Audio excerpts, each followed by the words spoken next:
Mambo vipi traders? Karibuni sana MPG Forex, sehemu ambapo tunakuwa tunajuzana vitu mbalimbali ama technique mbalimbali za namna jinsi ya kutrade Forex na mbinu mbalimbali za kutrade na jinsi ya kuanalyze masoko ya Forex. Na leo tutazungumzia PIP. Najua watu wengi wanakutana nayo sana, wanaoanza kujifunza Forex wanakutana nayo sana PIP na inawaconfuse sana.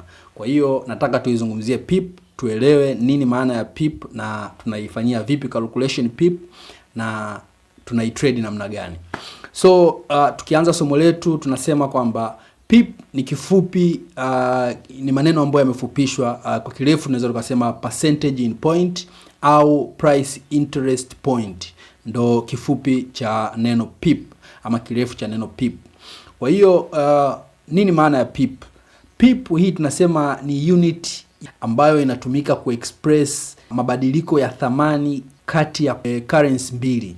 Kwa hiyo kwa kifupi tu tunaweza tukasema kwamba yale mabadiliko ya thamani baina ya coin mbili. Kumbuka tuna trade pair. Kwa hiyo tuna pair mbalimbali. Kwa mfano tuchukulie USD GBP. Hiyo ni pair moja.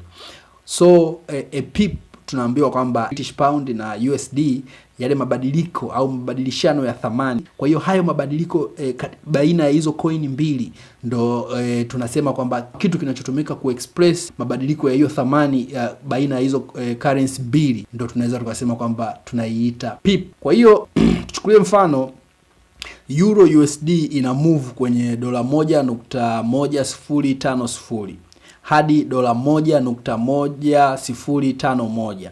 Kwa hiyo katika mazingira haya tunaona kabisa kwamba PIP yetu tunaweza tukaicount na tukaipata kwamba movement ya price kati ya Euro na USD imemove kwa PIP moja ama 1 PIP. Tunasema kwamba PIP na usually ile namba ya 4 baada ya desimali, hiyo ndo tunaiita PIP, namba ya 4 baada ya desimali. Kwa hiyo hakikisha kwamba unavyokuwa una trade, kwa sababu tunavyokuwa tunaicalculate PIP, tunasema kwamba tunaicalculate PIP kwa kuangalia mabadiliko ya thamani au ile change ya value kati ya coin mbili. Kwamba cha kunote hapa ni kwamba kwanza hii ni namba ya 4 baada ya desimali.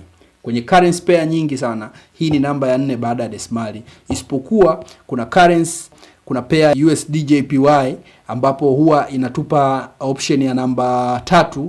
Kwa hiyo pale tutaishia hadi namba mwisho ya 3 ya desimali, ndo tunaitambua kama PIP.